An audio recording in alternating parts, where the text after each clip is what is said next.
Hello and welcome to Reality Check. The dream of eternal life is as old as humanity itself. From ancient myths about the fountain of youth to today's tech billionaires pouring millions into longevity research, the promises sound spectacular. Stop aging, rejuvenate cells, eliminate diseases, maybe even conquer death itself. But how realistic is extreme life extension really? First, let's take a sober look at the facts. Average life expectancy has nearly doubled in the last 150 years. Not because of immortality medicine, but thanks to hygiene, vaccines, antibiotics, better nutrition, and lower child mortality. We haven't fundamentally become younger. We're just dying later from age-related diseases. The maximum documented human lifespan is around 122 years, and this limit has barely budged in decades. We're gaining years on average, but not at the biological maximum. This is precisely where modern longevity research begins. Its primary goal isn't immortality, but influencing aging itself as a biological process. Today, aging is no longer seen just as the passage of time, but as a sum of measurable mechanisms. DNA damage, inflammation, protein misfolding, stem cell depletion, metabolic dysfunction, shortened telomeres, and epigenetic changes. In labs around the world, scientists are trying to slow down, reprogram, or even partially reverse these processes. There have been successes, but they are limited. In animal models, lifespans can be extended. Mice live significantly longer through genetic or pharmacological interventions. Certain drugs can influence aging markers. Caloric restriction alters metabolic pathways. Senolytics can remove old cells. Stem cell therapies can regenerate tissue. Epigenetic reprogramming can rejuvenate cells, at least in a test tube. But there's a world of difference between a mouse and a human.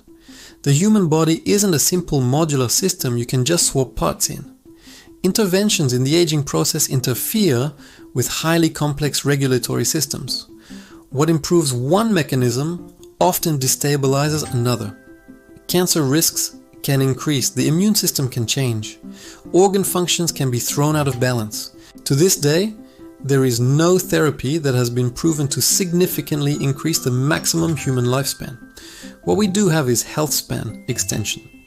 This is the attempt to extend the healthy years, not the absolute age. It's about delaying cardiovascular diseases, dementia, diabetes, and cancer.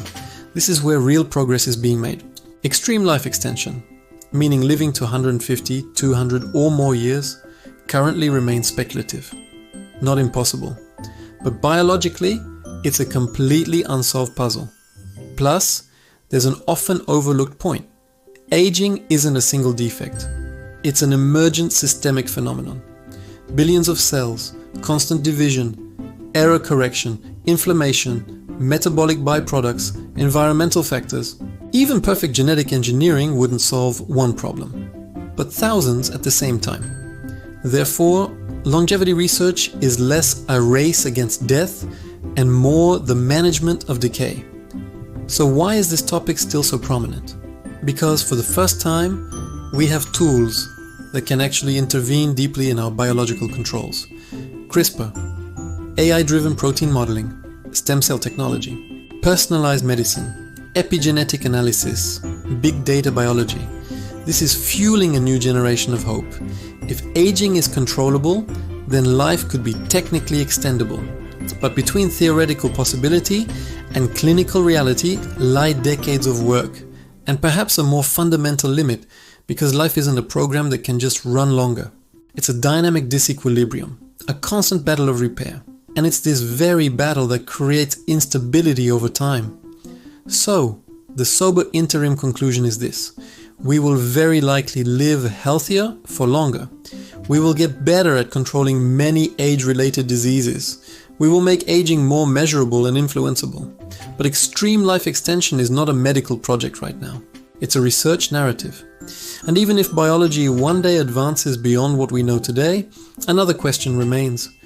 What would a society where people live to be 150 look like? For work, for power, for resources, for generations, for meaning. Longevity is therefore not just a medical question, but a civilizational one. The question isn't, can we live longer? It's what does life mean when time loses its limits? If you enjoyed this reality check, please leave a like and subscribe to the channel. It helps us make more factual deep dives like this one. Thanks for watching and see you in the next video.